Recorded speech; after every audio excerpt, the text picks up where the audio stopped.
Fala galera, tudo bom com vocês? Sejam bem-vindos ao Cena Pós-Créditos, eu sou o João e antes de começar, dois pequenos avisos. O primeiro é que se tiver algum ruído no microfone, me desculpem, eu tô tendo que filmar com a janela aberta porque Brasília tá mais de 30 graus, tá insuportável, não consigo fechar, então me desculpem qualquer coisa. E o segundo aviso é que, se eu não me engano, saiu na BBC, que o filme tem um aviso sobre ataques epilépticos em uma cena. Eu achei relativamente ok, tem filmes muito piores, mas é legal trazer esse aviso. Hoje nós vamos falar da sequência do filme de terror que mais arrecadou em bilheteria de todos os tempos. Vamos falar de It, capítulo 2. –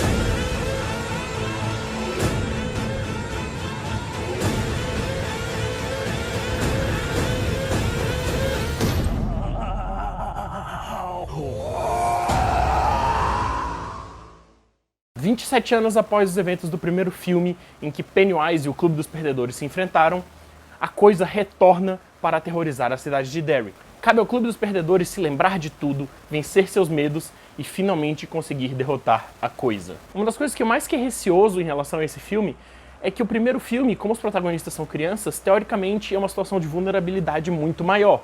Eu tava querendo saber se realmente a gente continuaria tendo medo com os personagens adultos, mesmo sendo o mesmo antagonista, e deu tudo certo. O filme realmente continua assustador como o primeiro filme. Se bem que me assustar não é grande mérito, porque eu sou muito cagão, como eu sempre digo aqui. Uma coisa que eu gostei bastante é que nem no primeiro filme, a primeira cena ela tenta ditar o tom do filme. Ela não é tão impactante, não é tão memorável como a cena do esgoto com o George, mas mesmo assim ela consegue dar um grande impacto logo de cara e você entra no filme. Uma coisa que eu achei muito legal é que todos os personagens adultos são fruto do que eles viveram como crianças. Seja relacionamentos abusivos que os moldaram, seja algum segredo que eles guardaram, algum remorso, isso reflete no personagem já adulto. Eu achei isso muito legal de colocarem dentro do filme. Seja mostrando coisas que a gente não conhecia e que foram sugeridas no capítulo 1 ou expandindo no que a gente já viu.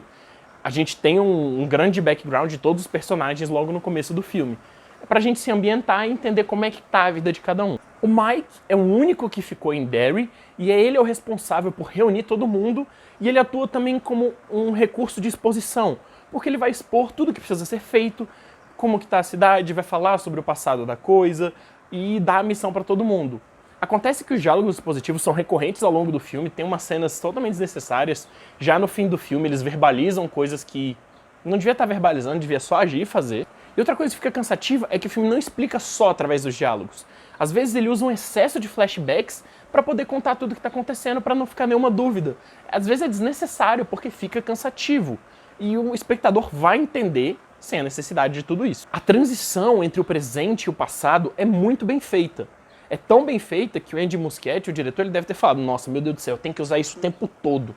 E aí tem flashback pra caramba. Deve ter uns 30, 40 minutos de filme que são com os atores crianças voltando. Eu diria que pelo menos metade é desnecessário. Mas a integração entre os protagonistas crianças e eles adultos é muito legal e tem um plano no final do filme que é maravilhoso, ele é muito bem construído, muito tocante, que de ser a última coisa que a gente vê. E não é. Eu não vou entrar muito em detalhes, mas é um reflexo com eles crianças no vidro. Eu achei essa cena muito brilhante, só que não, o filme sofre com o problema do Senhor dos Anéis, Retorno do Rei, de ter que encerrar 20 arcos de personagem depois do conflito principal.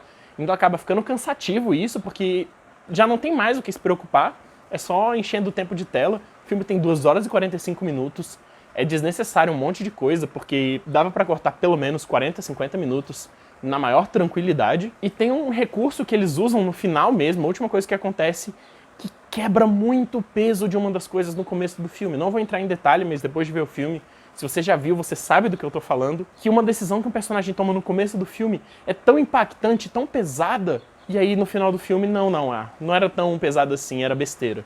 Foi tudo telegrafado. Eu não gostei disso. Continuando a falar desse aspecto mais cansativo do filme, no segundo ato, cada um dos perdedores tem que realizar uma pequena missão para o confronto final no terceiro ato.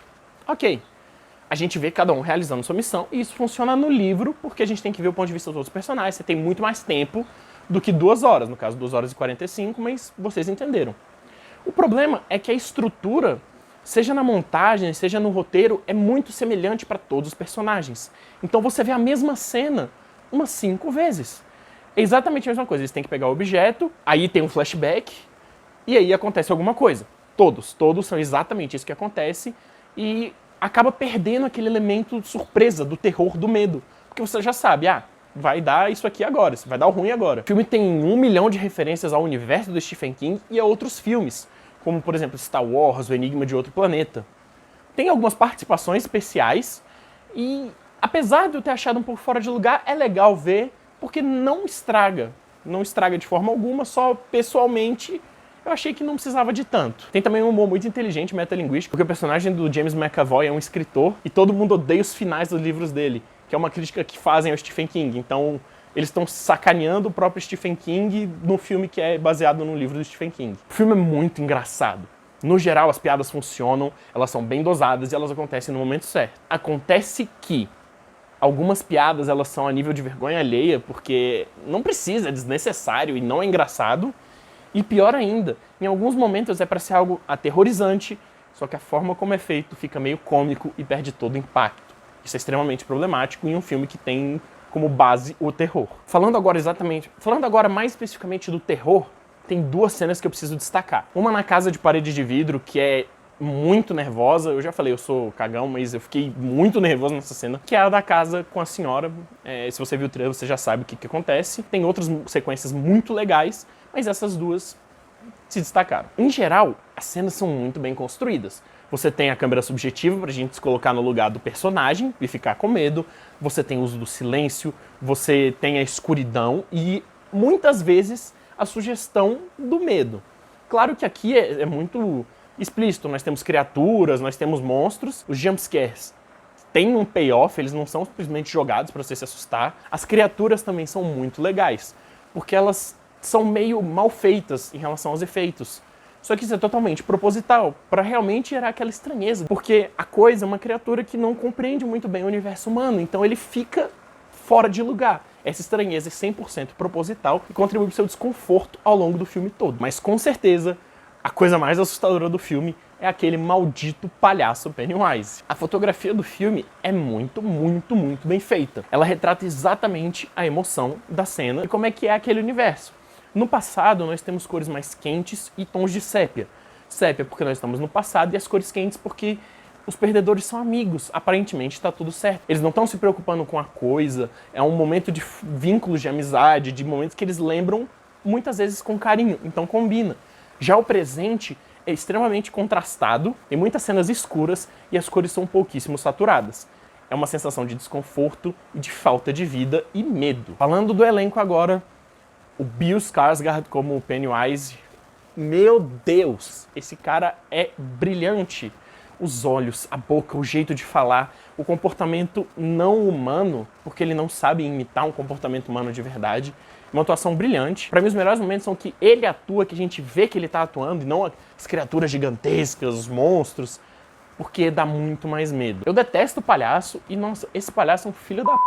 O casting dos perdedores foi excelente. Todos eles se parecem muito visualmente e incorporaram muito bem os personagens que a gente já conhecia. O James McAvoy é o Bill Denbrough, ele, como eu disse antes, é um escritor. Ele é um excelente ator, acho que eu não preciso falar, o James McAvoy é o cara, ele é muito bom. E uma coisa que eu achei muito legal é que quando ele fica nervoso, apesar do personagem não ser mais gago, a gagueira volta, porque ele tá voltando àquela situação de vulnerabilidade, que ele era uma criança, nesse cenário com a coisa. A Jessica Chastain interpreta a Beverly Marsh. Ela se casou e o marido dela reflete muito o passado dela, vocês vão ver logo no começo do filme. Ela também é uma excelente atriz e ela incorporou muito bem o espírito da personagem e a gente realmente acredita que é a mesma pessoa. Isso eu achei muito legal no filme. O Jay Ryan é o Ben Manscombe. Ele sofria muito bullying por estar acima do peso no primeiro filme, a gente vê isso. Ele se tornou um arquiteto de muito sucesso e ele é super gato agora. Então o filme brinca com esse contraste, né? Acontece que ele tem o menor alcance emocional, às vezes ele parece meio fora de lugar, ele parece meio robotizado. Não atrapalhou tanto, mas eu percebi isso em alguns momentos. O Bill Hader é o Richie Tozier, ele virou um comediante de stand-up e pra mim ele rouba o filme no quesito atuação, porque ele atua muito bem, as piadas dele sempre tem um timing excelente, com exceção de uma no clímax que eu achei desnecessário ter a piada ali. O James Ransone é o Eddie Kaspbrak. É muito legal ver como que ele incorporou algumas coisas do Ed jovem, como ele ser hipocondríaco, como o relacionamento dele com a mãe e como ele lida com isso até hoje, como ele ia ficar assustado, ele fica paralisado pelo medo. Eu gostei da interpretação dele. O Andy Bean é o Stanley Uris. Eu gostei da interpretação dele, porque ele tem momentos impactantes e ele é o que mais se parece fisicamente com um ator criança. Para finalizar, o Teach Grant é o Henry Bowers. Ele ficou louco, ele tá dentro do hospício e ele sai e persegue os perdedores. Eu achei a forma como eles montaram esse arco extremamente incômoda, porque ele entra e sai do filme e você percebe, ele fica fora de lugar. Se ele não aparecesse, não faria diferença nenhuma no filme, praticamente. E se ele tivesse tido uma importância muito maior, aparecesse mais, tivesse algum desenvolvimento, ao invés da gente ter aquela barrigona no meio do filme, eu acho que teria sido bem melhor para a história e para o personagem dele no geral. It Parte 2 tem momentos aterrorizantes, personagens com uma química sensacional, momentos engraçados e conclui muito bem o que vimos na primeira parte. Apesar da duração excessiva, com vários recursos narrativos recorrentes que poderiam ser cortados para um melhor desenvolvimento da trama, apesar do humor às vezes não funcionar, do terror ficar um pouco cômico, é um filme extremamente divertido de se ver no cinema. Claro que você não vai ficar, hahaha, nossa, meu Deus, o palhaço comendo as crianças, mas é uma ótima experiência de se ter, especialmente no cinema. E caso alguém venha perguntar nos comentários, eu preferi a primeira parte, mas gostei da segunda. Tendo que dar uma nota, eu vou dar para It Parte 2 uma nota 7,5, com um dedão positivo. É óbvio que você precisa ver a parte 1 primeiro, né? Mas, enfim. É isso, gente. Muito obrigado por terem assistido. O que vocês acharam na primeira parte do vídeo? Já viram a parte 2? Estão ansiosos? Deixa a opinião de vocês aí nos comentários.